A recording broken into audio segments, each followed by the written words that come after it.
Hello and welcome back to my channel. My name is Zoe and in this video I want to talk about my February wrap up. And I'm so happy when I'm finally done with the second month of this year because I can pronounce the month's name correctly. So I'm excited. Maybe next year I can do this better. My bookshelf is disgusting right now. It's chaotic. I'm still trying to rearrange the books how I like it. I had several mental breakdowns because of that. So please ignore the books that are laying here like this. This is the good frame out of the bookshelf. I want to cry because of it. But okay, let's start with the books because there's so many. So I am finally back in my reading game. I read 12 books this month. I have read around 5,499 pages, which is amazing, I think. But seriously, one page more and 5,500, this would be amazing, okay? I read a lot of audiobooks this month. So out of the 12 books, there were 5 audiobooks. I read 5 physically. I need to say that by the format it doesn't fit correctly because I switched to the audiobook version sometimes. So I also have 3 ebooks and 1 Kindle Limit book, but you know, notice that these are more books than I actually read. That's because I switched to the audiobook of it. Then I had 3 5-star ratings, 1 4-star, 5 3 stars, 2 2 stars and 1 1 star. And my average rating this month was 3.25, which is really low. So the first book that I read was Barbarians Taming by Ruby Dixon. This is the 9th book of the Ice Pen Barbarians series. I know, I'm in the 9 books in. And overall I give this book 3.5 stars. It was okay, but the whole love story between, I think her name was Maddie, but I don't know, and I don't know correctly anymore, and the guy, I definitely don't know longer his name, but both together were, I think they were cute, but the whole love story, it took some time before they even start like have feelings for each other. They don't resonate like on spot with each other, so it took some time between them. And overall it was okay, but it doesn't really grab me. And but in the end we had an actual plot for the story, for the book series that actually will have an impact for the rest of the series.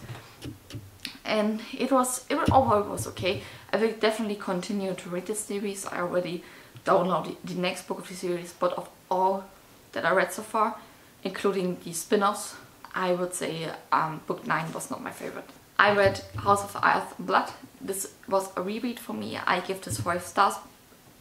I stayed with my 5-star rating that I gave this a few years ago when it comes out.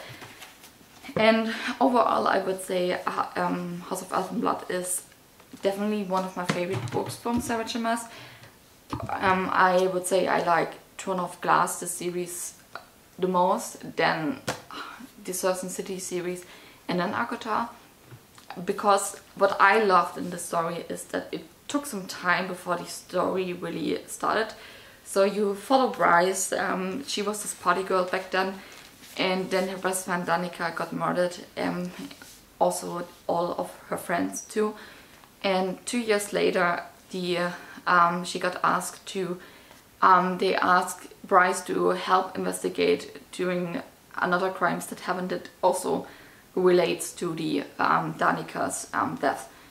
Was this a good description? This is no spoiler. This is here on the inside paper. So on the synopsis, it says in the synopsis that all of this happened. Okay, and it took some time to get to the story. Sarah J. Maas really built the story up in this, which is, for me, I thought this was amazing, but I know, I understand why some people don't like this because of that, because it took some time. You really need to focus on what's happening was standing there because she explains how the world works, why some species that live in this world are into slavery and stuff like that. But overall, I enjoyed it. I'm so excited to get in the House of Sky and Bread this year. This month. I need to meet it this month. Not this year. I mean, yeah, this year, but this month. So I would say I can recommend this to you. Then I read a book from a German author. This is not translated into English, so that's why I'm keeping this short. He normally writes thriller. I didn't read thrillers from him before. I think he should stay with thrillers.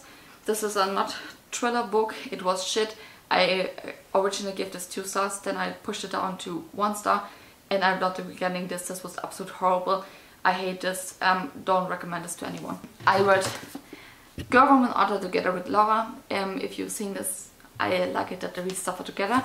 I'm reading this, so like when this is a story. This is a book about I don't know, some persons that lived in Great Britain, in London, and you follow their life.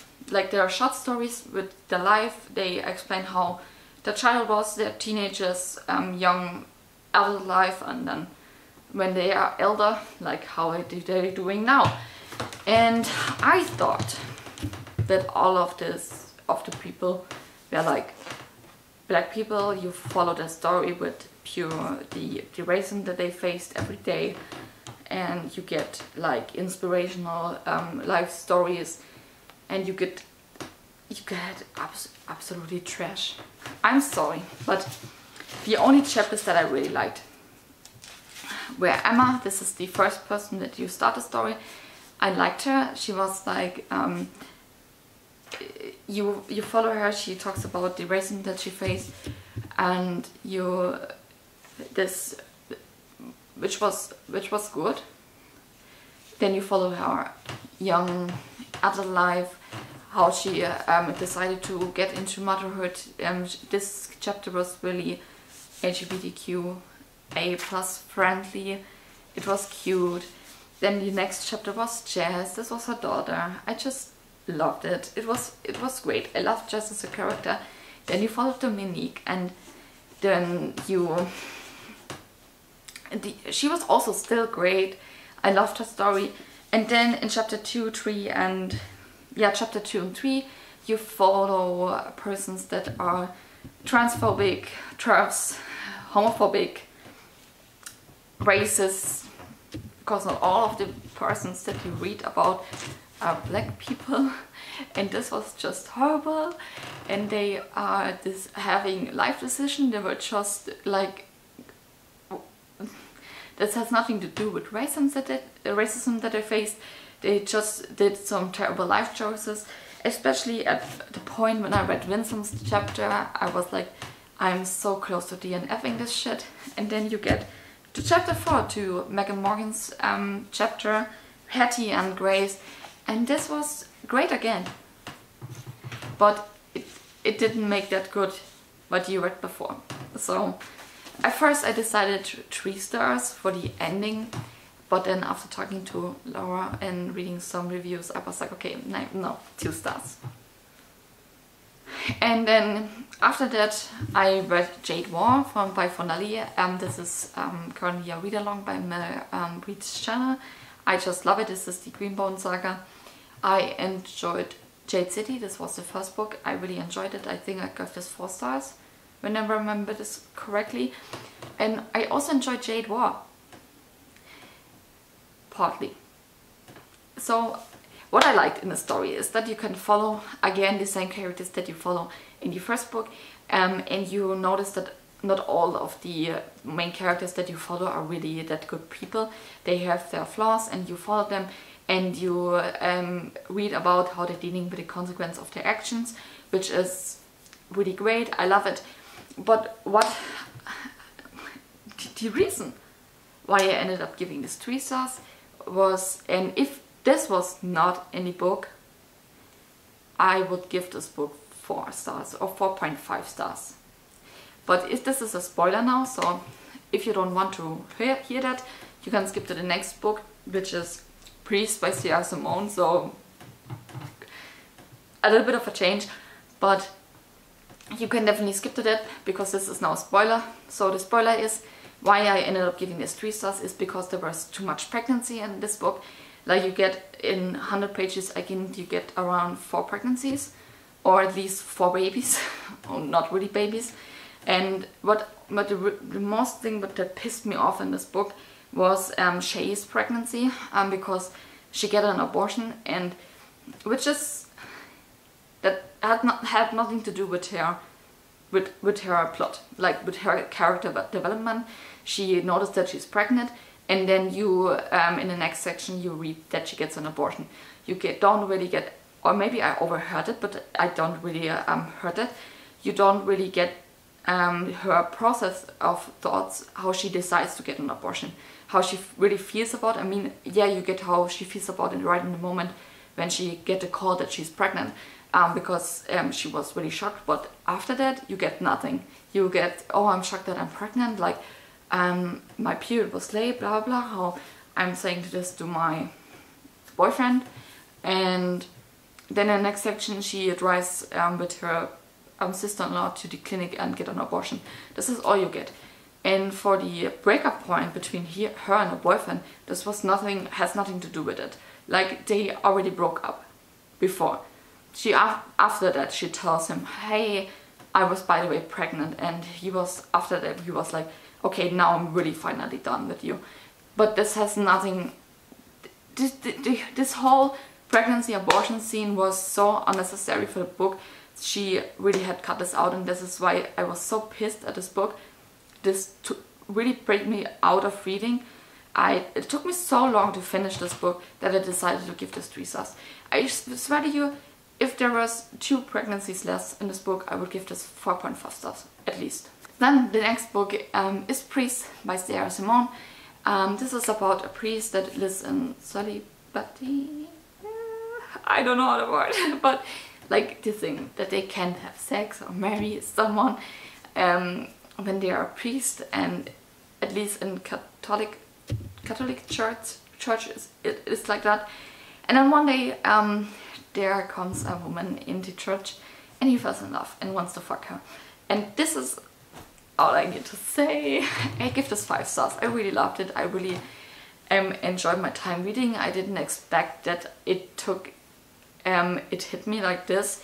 I cried so much after finishing this.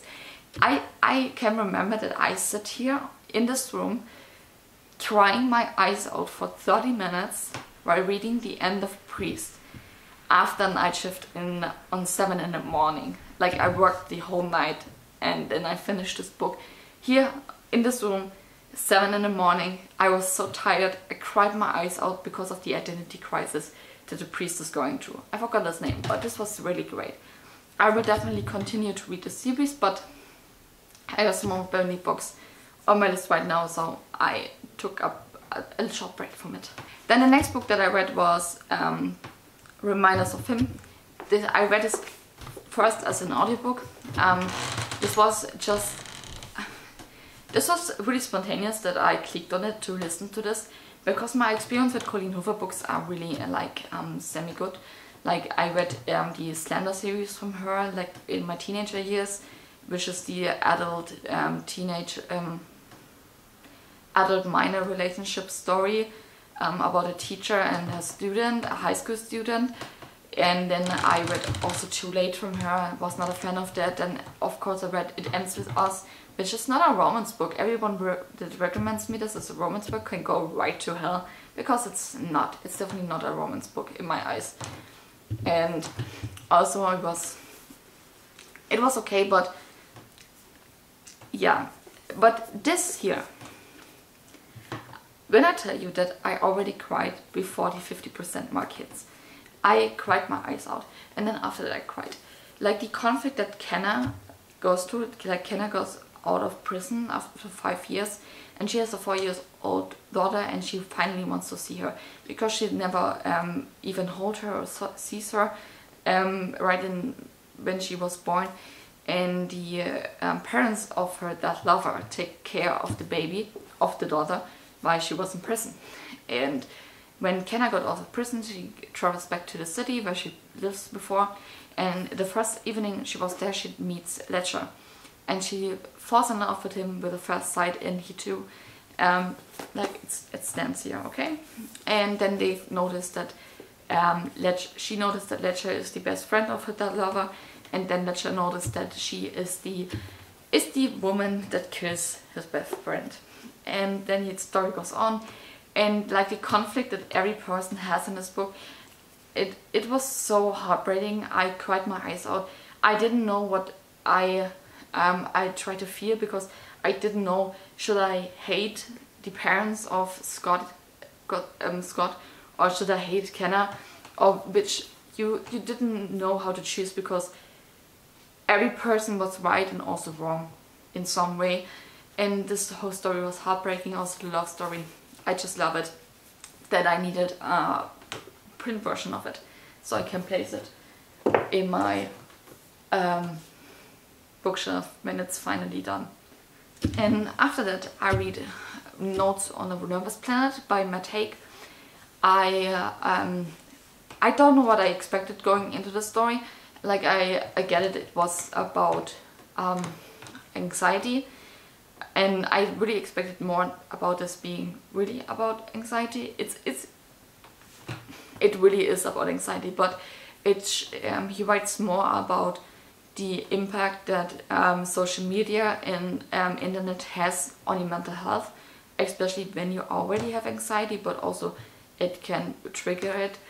And it was okay. I just love about how Matt Haig writes about, and I listened to this in one sitting, but also I did expect something different, so I leave this with no rating first, and then decided to 3 stars, which is still good for me. Like I would recommend 3 stars book definitely to some friends. I said this in my Addie LaRue vlog, like that I don't normally recommend my 5-star ratings to everyone, but my 3 stars or 4 stars I would definitely recommend to people. And this is also a book that I enjoyed, but it didn't expect that. It wasn't that good for me than Reasons to Stay Alive. Then the next book that I read, Men Explain Things to Me by Rebecca Solnit. By the way, she is the woman that invented the word mansplaining, but in the audio version you hear that she don't really like it, that she invented this word. But there's a lot of trigger warnings for this book. It's really about in depth about rape and how women live currently in this world. So I can definitely don't recommend this to you if you're triggered by this. But if not, it was really great. It was already nothing new for me, but I like it to read about it. Like, it was my friendly reminder every day that it's horrible to be a woman in this world and we are not safe. Like, I mean, it's better than being a man, but yeah, it was not great. I give this 4 stars. I think every woman should read this, or read every other feminist book. After that, I read The Invisible Life of Addie LaRue. If you watched my reading vlog about this, you will already know what my rating is, but if you not watched it, why not? And if you still don't watch this, it's okay. But I give this 3 stars. I can understand the hype of it. I think this book is great for people that are not really into fantasy and want this soft fantasy aspect of the book, or even if you don't like soft fantasy, it's not that prominent in the book. I mean, okay, yeah, she lives like an endless life, but this is the only thing. I have some issues with that.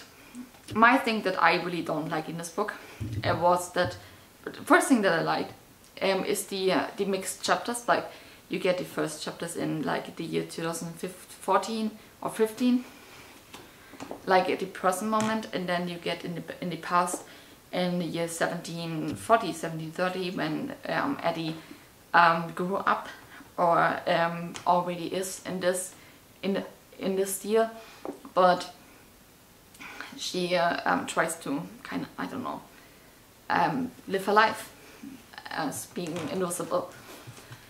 And the things that I don't really like in this book, this is why I pushed this down to 3 stars, because it really bothers me, is that you don't read about what Addie experienced.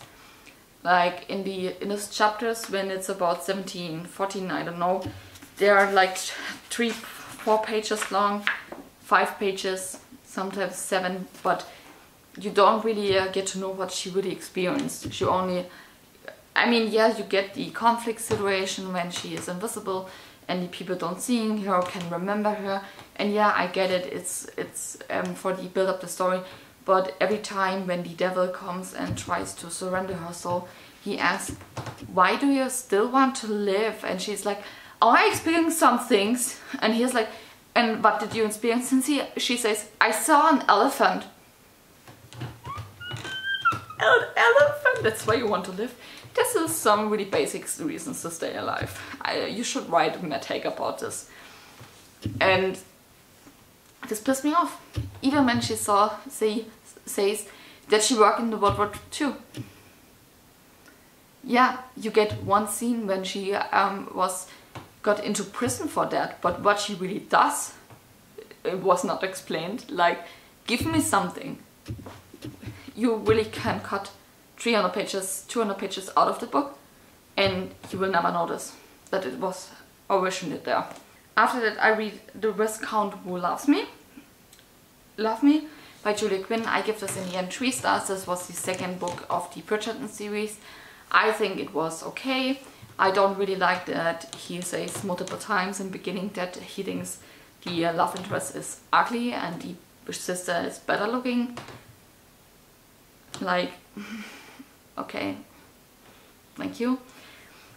Yeah, but it has the same plots like every historical romance book.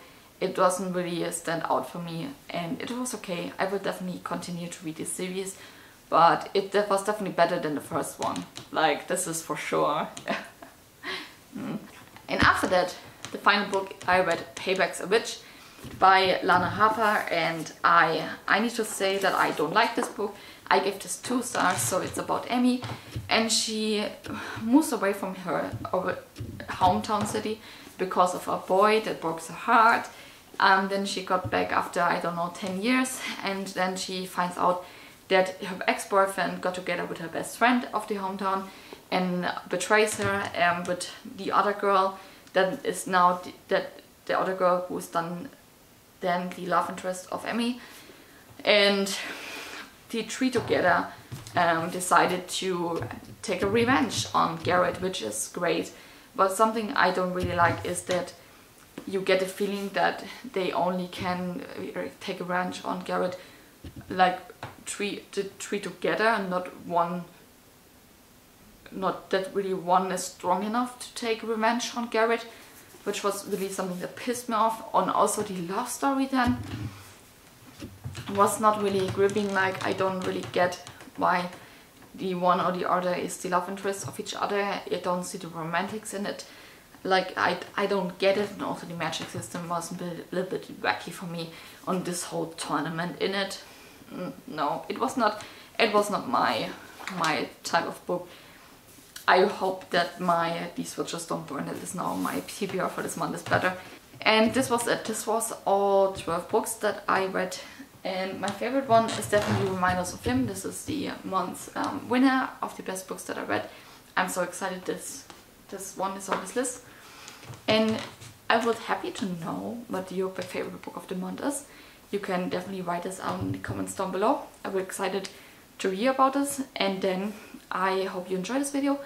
I will link down some, I don't know, other videos that you can watch, like my Addie LaRue vlog. It took some time, please watch it. No, you don't need to watch it. This, okay. But I hope you had a great time. I hope you have an amazing week, amazing day, amazing reading month, and then I will see you in my next video. Bye!